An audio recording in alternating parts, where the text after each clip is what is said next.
Our region is very well diversified. Although we are called the oil-based economies, but we are one of the most diversified economy outside from oil.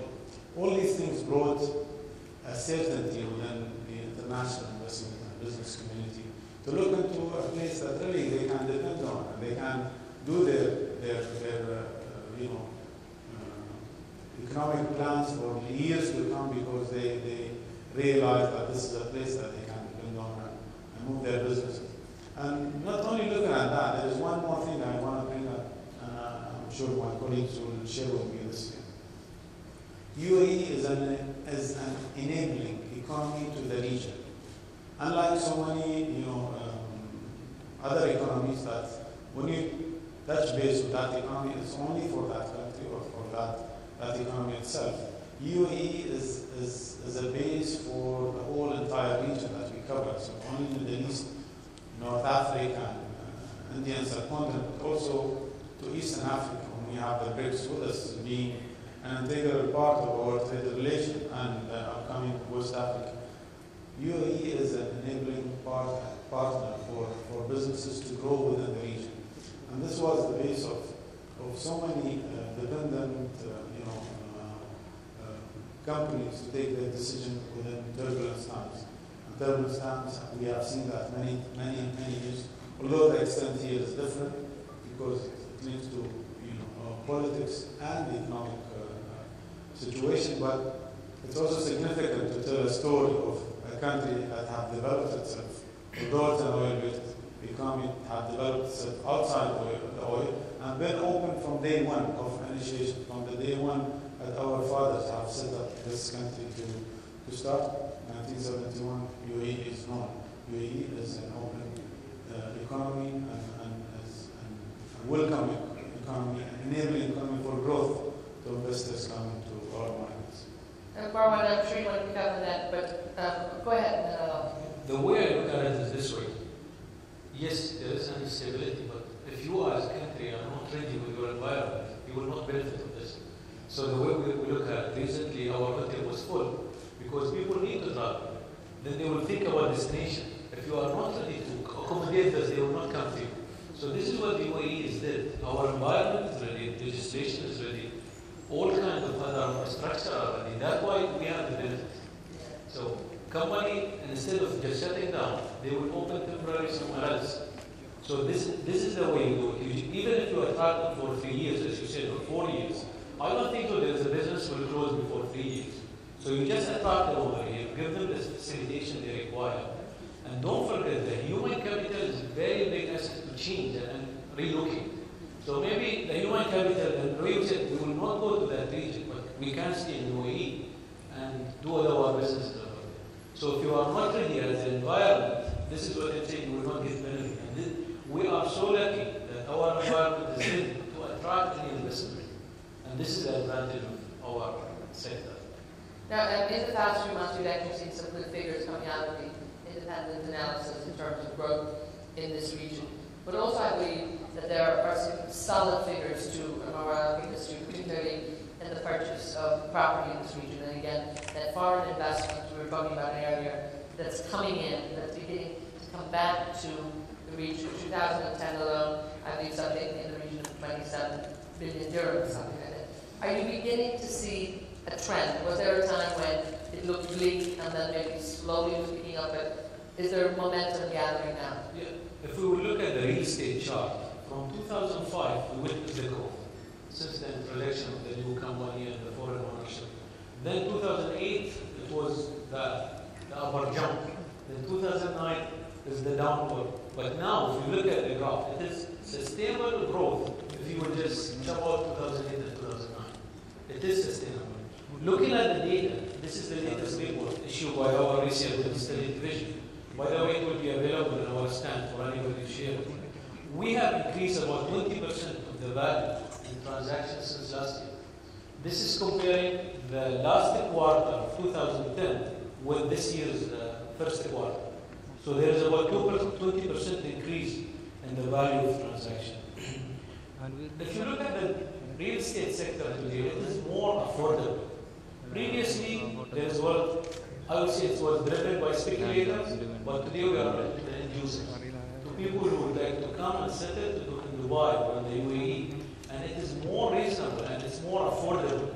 Previously it was so expensive, even a lot of people relocated and they moved out. But now you see another kind of people who are coming, or investors, who are the end users, who want to get the benefit of the infrastructure, of the ready-made project, or even now we are seeing more movement of institutional investors. Previously it was more individuals, now no, institutional investors are coming and playing a big part of it.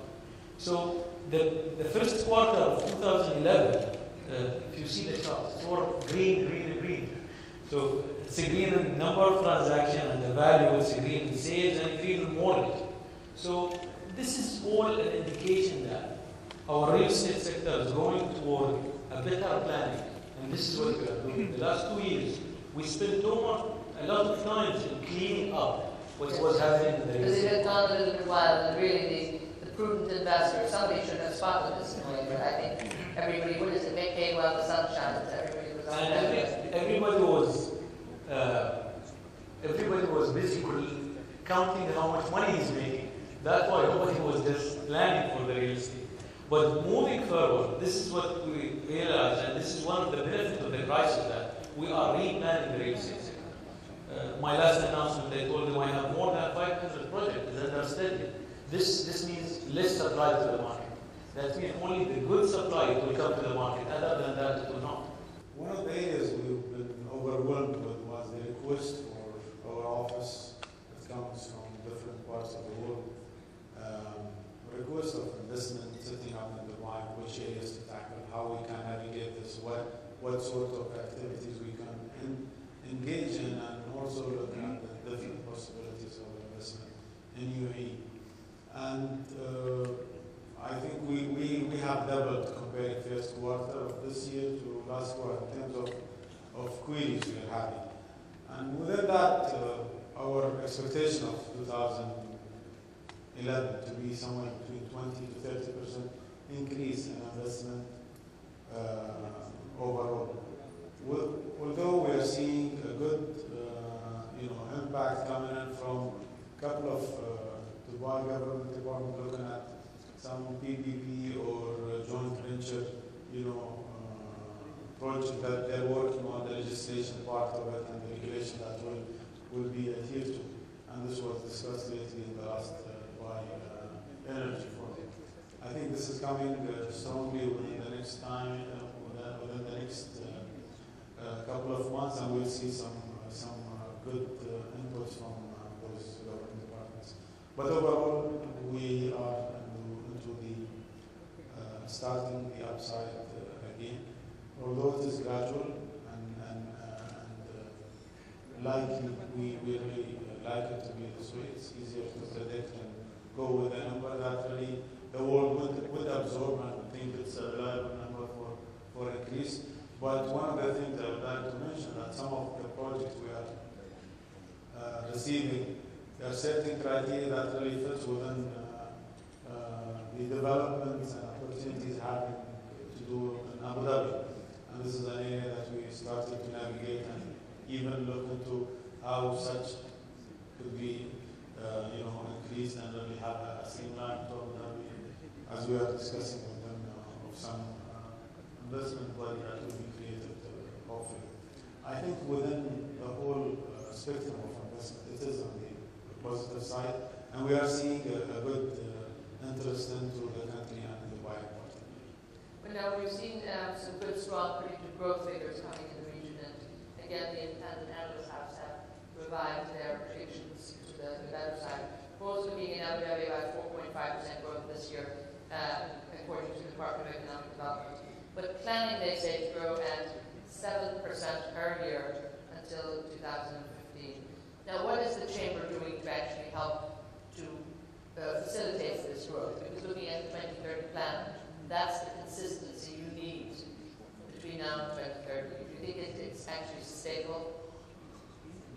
First of all, I think Abu Dhabi Chamber represents the private sector in Abu Dhabi and work very closely with the private sector to implement the policy of the government. And we try to help the raising the awareness, getting the private sector involved with the government, changing the laws and regulations. We regularly, in contact with the private sector because we get feedback from them, and we pass that through the channels that we have with the government. And also we take with us, whenever we go outside, we get the private sector with us in the delegations. So we work very closely with the private sector in order to implement what the government has set up as goals. I just want to add one point regarding what's happening in the region. And we have seen lately the tourism sector is hugely important. you can see it now everywhere today in Dubai and Abu Dhabi. And I have seen it also in the other units, Ras Al Khaimah, where there's a lot of tourism. So that's again is a result of what's happening. Maybe some of the people in the other countries, they have places where they go every year, but now they are shifting from these places into UAE. Yeah, see, and there's tremendous development here going on in the Northern Emirates as well. This is again part of the Abu Dhabi 2030 plan. And again, it's all part of the UAE. I mean, it's part of actually not just looking city by city. Is there more of a feeling now that the country, the whole Southern Emirates are really working together closer, and they need to all be working together closer? Your relations, you're saying you're working. I think we are working closer. We are in so many delegations with the ministry, we participate in exhibitions, we are in different missions. We talk, sometimes we are busy, but we talk. We really have a common goal to promote. And this is a federal country that has, we saw so many federal countries around the world. Although within our region there is no federal countries in the Arab world, and they think we are competing. But generally speaking, our success is part of being federal. That all Emirates are developing that, and rather than having one thought, we have 7 thoughts, and then we take the best out of it and implement it.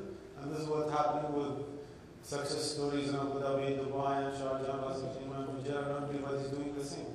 I think we are talking.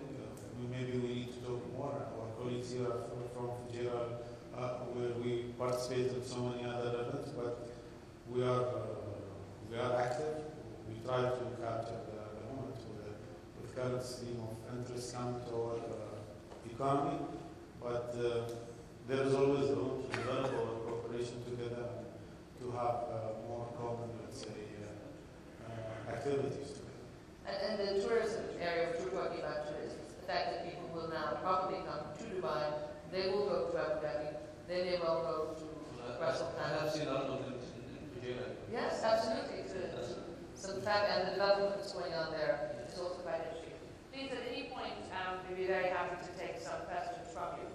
I'm looking down into quite a dark space here, the lights on fest, so please, I can get a microphone here from the front row, please.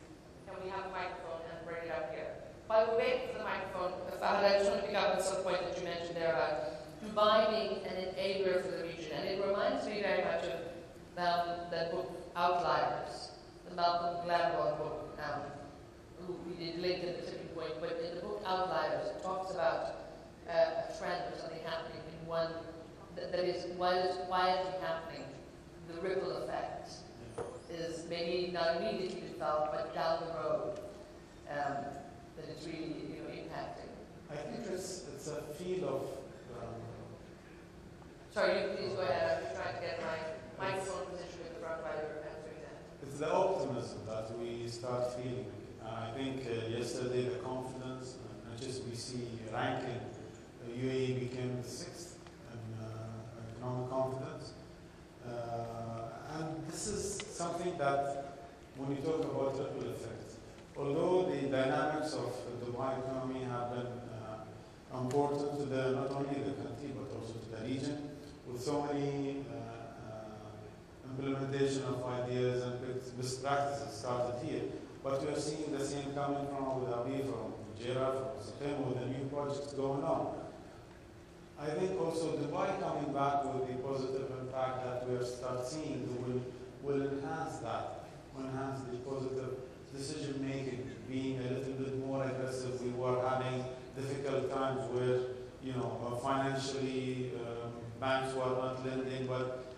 They are seeing new opportunities arising where emerging markets are our closer, let's say, partners now. And I think within emerging markets, our region is doing more than 45% within their overall bilateral trade. This is something that gives a positive energy to the region.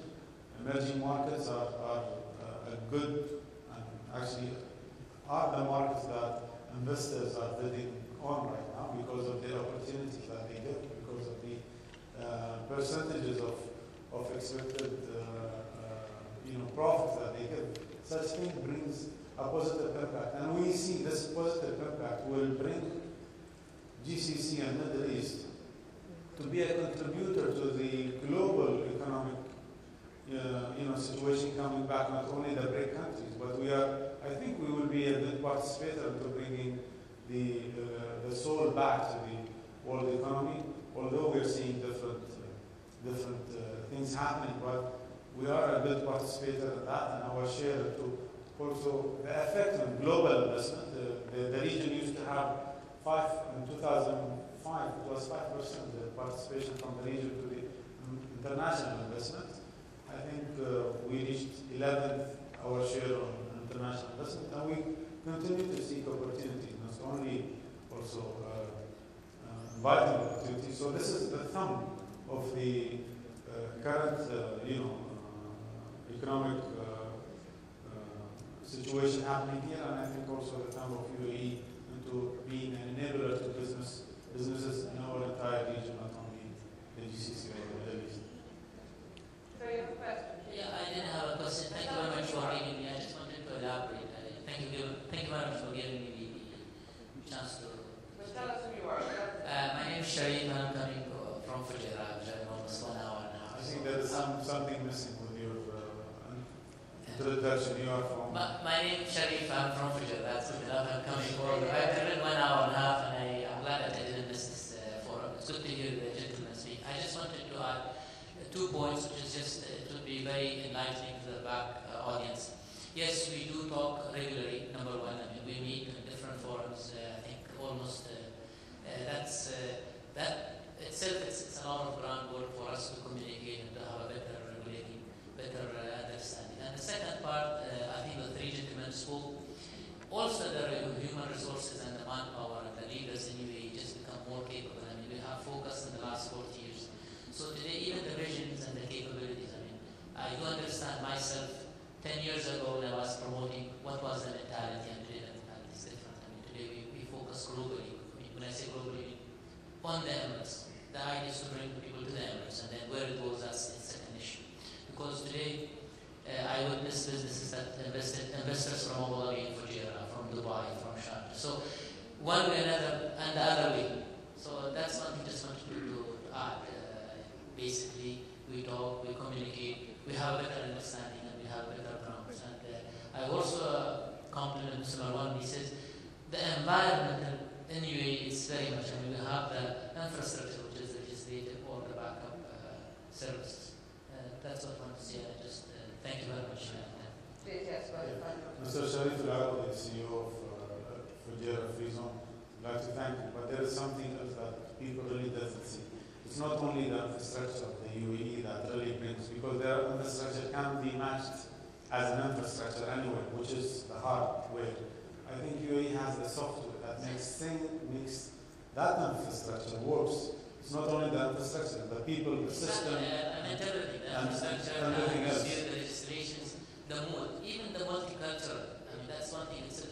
This country hosts more than 200 nations. So it's a uniqueness.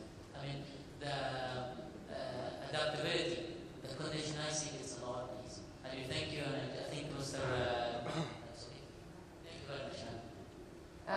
Just when you were talking about the people in the region, I was reading a report this week too, that the issue here in the region is that there's still a gap, perhaps. I think it's, I'll find more information about it, that there's still a gap in terms of the education here, system whereby maybe people need to be working more closer within almost private-public partnership within the education environment and the realities of the business that are out there. And the growth that's needed here, and that's estimated to come in the next years, is looking at hundreds of thousands of new jobs and new skills. And is business doing enough to make sure that that's there? Do you want to put in this or not? You are right about the education aspect, but if you look at the UAE as a whole, last 10 years we have invested a lot in the education system, and the new strategy for the education is proving that sort of work. Previously, like if we look at it from even the national background, 10 years back, every national want to finish high school and he will go to America or to British or to Australia to do his education. But now it is minimum. In fact, we are attracting a lot of people from the region. It wasn't the graduation of the American University at Dubai. I was amazed to see a lot of students from Lebanon, from Saudi, from Africa, from everywhere. They are coming here to do their education. And we do have a lot of good universities nowadays attracting all this talent. Also, Qatar is doing a lot of this regarding of university or academic industry, educational industry. So I think as a whole region, it's still young, but we have, and this is what I totally agree with Fahd, we have the soft and we have the knowledge that sitting among us in UAE, those people have been with us for a long time and they are contributing to the society and they are being effective contributors to the society. So this is what attracts foreign direct investors. We are talking about aims today, so we are showing the whole world what do we have as an infrastructure or as an opportunity for them to come and invest in Dubai or in UAE. So this is the key point, that every investor now, whenever he will come to UAE, he will find opportunities. He will find legislation. He will find the systems. And 3 or 4 years back, people are only coming for UAE to make the extra buck. Let us gain the maximum whatever we can and we will go away. But now they are talking about sustainability. Now they will keep asking us, can we get the reports? Now the World Bank is supporting us. So whatever the World Bank will say, UAE is number 4 in real estate registration. This is a trusted source. When the World Bank will say UAE is a heaven safe for an investment, this is a trusted source. Previously, I used to tell my friends, we are not even in the international agenda or international statistics. But no, UAE is coming, the whole region is coming. We have the upper advantage with them because of the infrastructure and whatever else that we are doing. So I think we are doing a lot in terms of reforms, education, healthcare. All of this is coming. But things are going to take time. But the thing that I am assured of and I am happy with, that we are doing now everything with the proper planning. It's not like before, just you need to build a city, just do it in a matter of a month or a year. No, now everything is being done with a proper planning. And yet that sense of urgency that was there at the time, it might not have been hindsight the best way to do it, but it probably gave sort of impetus for other people. Because there was a time I think people looked, and I even remember from covering it for CNBC back in 2000, they were like, oh, it's Dubai, yeah, we know, they're building everything. But it sort of had to do that when people then looked and thought, this is for real. That if you hadn't done it the way you did, you wouldn't be able to be here. You had to take those chances. You are right, this is what they used to say. Like, I always keep telling the story of Burj Khalifa. People used to say, are they going to complete it? Are they going to finish it? Now it's reality. Well, there are a few buildings in town that's just saying that about it. But I think now people they have confidence in this region. People knows that whenever His Highness or the whole rulers of UAE will put something, they will deliver. It's going to take some time, but now I think even the delivery is better than before. I just want to highlight within the obligation of us as government departments or FDI action agencies, and what we see and how we can support. It's not the education side of it as an education. I think it's more into the higher education. This is where our obligation is when we see an opportunity or a trend happening in UAE within certain industries, and nowadays it's green and clean technology. This is our obligation to start sitting with the academia and sit with the colleges and universities to start opening new classes or training areas for such graduate to really fit within the upstream coming market. This is what I think our obligation to look at. And we are looking at, within our own development, we are for logistics, where we see logistics playing a bigger role. Logistics want some more